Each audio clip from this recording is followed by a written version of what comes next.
guest, Mitch Freedman, who's been on board with us for probably the last 4 or 5 months with horses. Mitch, welcome, and thanks for the chat. I know it's a busy time in a trainer's life every day, but you're heading to Murray later today, so to give us 15 minutes, thanks for that. No problems at all. It's good to be involved with Darren Dance and his crew, and it's got a good feeling about it. And obviously, you've been a trainer in your own right about 5 years, would that be right? yeah, it's round figures, I'll say about 5 years. 5 years, yeah. Your first interest in horses, how did that evolve? Not from a racing family? No, grandfather was sort of a bookmaker, yeah. So I spent a lot of time at the races or watching races. So had a good understanding and a good involvement from the racing side of things from a real young age, and then got involved in the horse side of things when I sort of got to sort of 14 and 15, and while I was going through school, working part-time and holidays, and whenever I could get out there, I could have drove the parents mad having to drive me around here, there and everywhere at ungodly hours, but good fun and really enjoy it, and pleased to be out on my own. So it's definitely a genetic bug there that just was ignited from the grandfather's. Yeah, and obviously the old man was involved in his business too, so it was just something that grew on me and kept working towards it. Pushing forward, obviously you had, and probably played a big part of where you are now, involved with Darren Weir as foreman down at Warrnambool. Was it 2 or 3 years that would have been? Yeah, definitely. I worked with him in Ballarat for a period of time as well, and also down in Warrnambool. Took off overseas and travelled and did all that sort of, ticked all the boxes. Obviously my time there was terrific. When we were sort of there in the early times, he didn't have a lot of metropolitan class or group class horses, and they slowly come along as I was there. So that was even a really good thing to see, just that transition period, and obviously very helpful for my career, getting me going in the early stages. Now you can be modest here, Mitch. You were the trainer of Precise Delune, not Darren Weir. Obviously he was the banner horse at the time. You said that he probably kicked off those A-grade horses coming through at Warrnambool. That was exciting times. Oh, definitely. I think he was one of the horses that probably really spurred things along down there at Forest Lodge, and I spent a lot of time with that horses, and it's good to have some of his progeny now coming through our stable. I do remember one morning, might have went after his PB Lawrence win when Greg Miles was famous call it his swanning to victory, and I was down the beach that next morning and we got some photos which I'll pop up shortly, but yeah, he was a horse that should have won a Group 1. Oh, definitely. He had Group 1 ability, never quite got there, but he battled a lot of soundness issues in his time, even with the aid of the beach. He battled with those, and it was probably a reason why they sold him overseas. A bit of later research, you find out these little things along the way, and it was good that he did what he did and got things rolling for me as well, and unfortunately he didn't quite climb those heights, but he was very close on a number of occasions. Very exciting horse, and Glenn Boss doing all the stuff Glenn Boss does when he wins races. Just moving forward now, we're in Ballarat, obviously you're set up here, you're roughly trained 50 horses now, those numbers increased rapidly about 3 months ago, but the move from Warrnambool to Ballarat, obviously foresight thinking this is the place to be for different reasons. Yeah, definitely. Obviously got a young family now. Warrnambool was struggling with a lot of issues with beach access, and probably still an issue down there, and hopefully that for those guys down there they can get that resolved and get things moving forward that way, but we just struggled with a little bit of security there. Had a lovely house and a lovely property down there, but I just decided I'd rather do it then and there and get the move to Ballarat happening. You could read the play with Caulfield.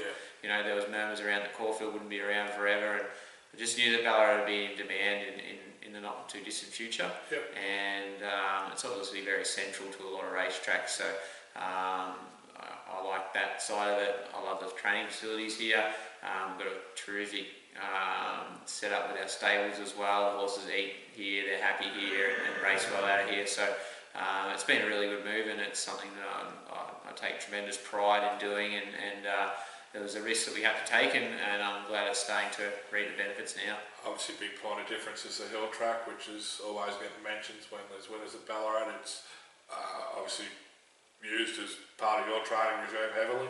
Yeah, definitely. Hill track's a solid part of our routine. It's not only the hill, it's also the time you spend on their backs. We've had a lot of good results with sort of staying bred horses or staying horses since we've been in Ballarat, and sort of attribute that time in the saddle and all that, you know, just long, slow striding work that you can put into them here.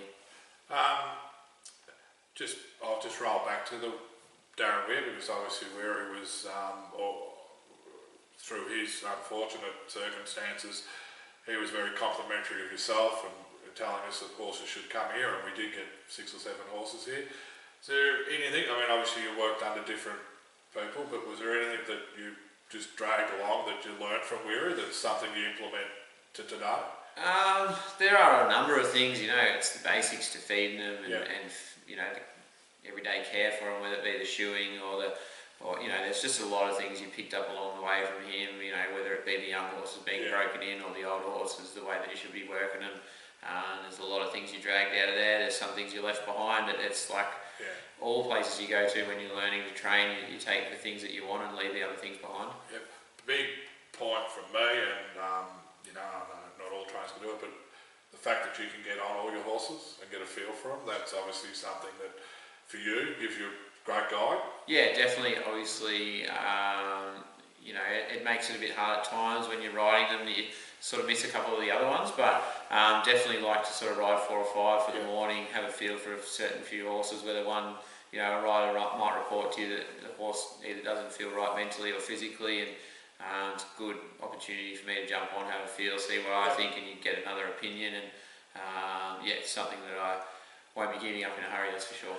Just quickly touch on numbers, 50 odd in work in one time now? Yeah, 50 odd in work. We sort of always had somewhere between 30 and 40 in work, and we've just grown a bit, but as I said, we had the right systems in place to handle any number increases, and they still stand up well now. Obviously staff, that would have increased with that as well. What numbers have you got? Yeah, definitely. We've got some really talented horse people within the stable, some really good riders, and some of them have ridden at high levels, whether it be, you know, one of my foremen's a saddle bronc rider, and some of them are former jockeys.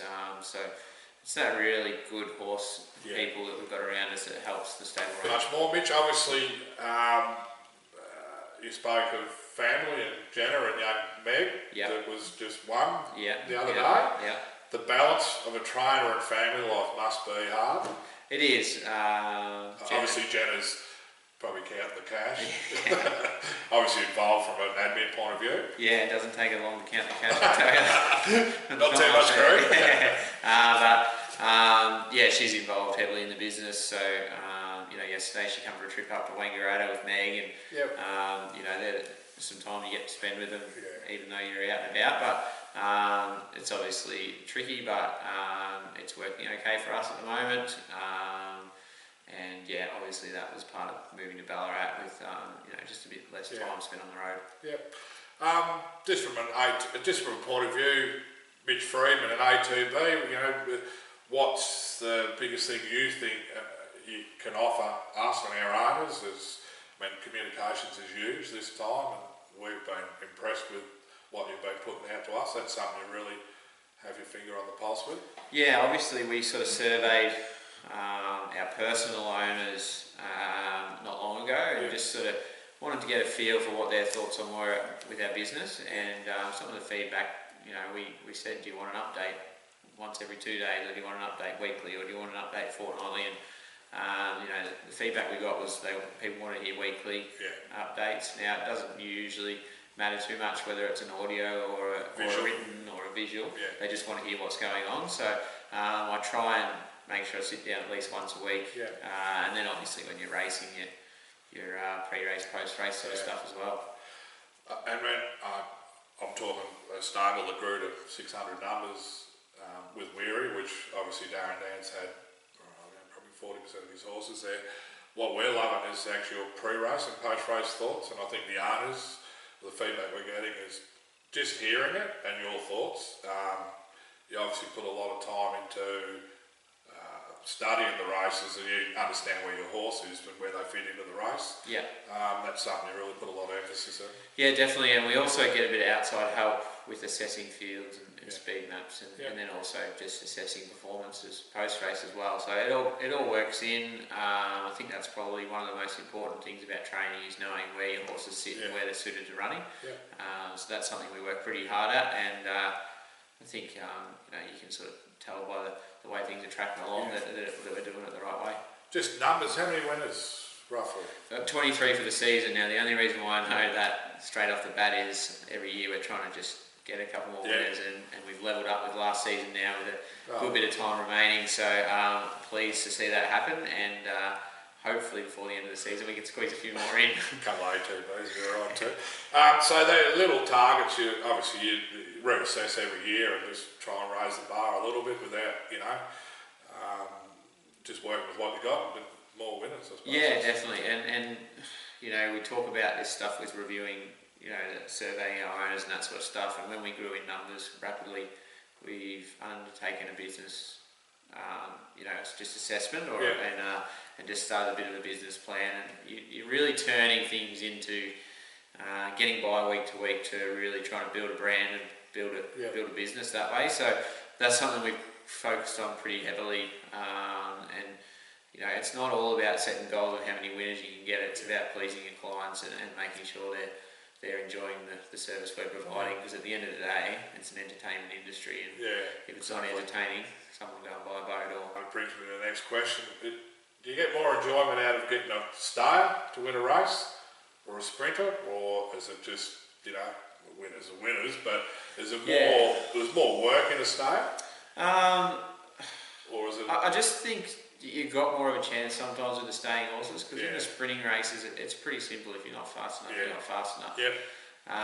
But staying horses, you get them in the right frame of mind and get them feeling well in themselves and get them fit and get them racing well and in good form. You can probably win more races than their ability allows you to. But that's something that you've got to concentrate on. It takes time to do it, but if you do put that time in, you can sometimes reap far greater rewards than what you would. Well, Mitch, look, appreciate your time. I know you're heading to Maui today as Anzac Day, no public holidays in racing.